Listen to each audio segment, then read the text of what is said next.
అందరికీ నమస్కారం. దీనిని ఫెన్సింగ్, ఇది అంటే లైవ్ ఫెన్సింగ్ అన్నమాట. ఫెన్సింగ్ అంటే మామూలుగా రాళ్ళు దాంతోపాటు ముళ్ళ తెగేస్తాము, అలా కాకుండా ఇది లైవ్ ఫెన్సింగ్ అనమాట. అంటే మొక్కలతోటి, అన్ని రకాలైనటువంటి మొక్కలతోటే ఉంటాయి. ఇవి అన్నీ కూడా మా గేదెలు మేసేటటువంటి బీడు. ఇవి బయటికి వెళ్ళకోకుండా ఆపేది ఈ కంచి అనమాట. ఈ కంచి ప్రతి సంవత్సరం కూడా ఎదుగుతూ ఉంటుంది.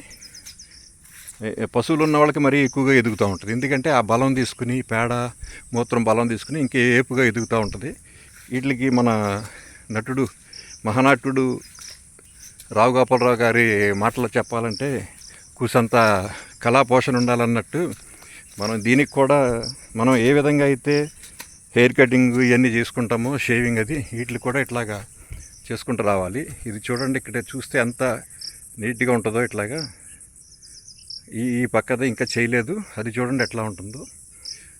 సో ఇలా చేసుకున్నట్లయితే ఇది మళ్ళీ అవి కొత్తగా ఏపుగా ఎదగడానికి అవకాశం ఉంటుంది. దీంట్లో సైంటిఫిక్ రీజన్ కూడా ఒకటి ఉంది. అది ఏంటంటే,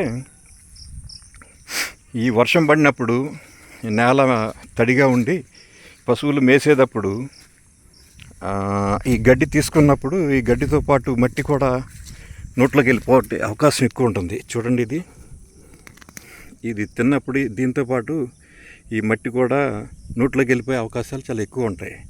ఇప్పుడు ఏం చేస్తాయంటే, అవి ఇలా లైఫ్ ఫెన్సింగ్ మనకు ఉన్నట్లయితే వర్షం పడినప్పుడు ఆ లైఫ్ ఫెన్సింగ్లో ఉన్న తీగ జాతి మొక్కలే అవి తింటాయి అన్నమాట.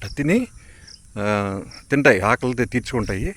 సో ఈ లైఫ్ ఫెన్సింగ్ అనేది పశువులు ఉన్న వాళ్ళకి చాలా మస్ట్ అనమాట. దాంట్లో రకరకాలైనటువంటి చెట్లు మనకు అంటే మా తరానికి తెలియకోకుండా ఉన్న కొన్ని ఔషధ మొక్కలు కూడా ఉన్నాయి. ఆ ఔషధాల మొక్కల వలన కూడా అవి ఏ రోగాన్ని పడుకోకుండా ఉంటాయి అన్నమాట. Thank you.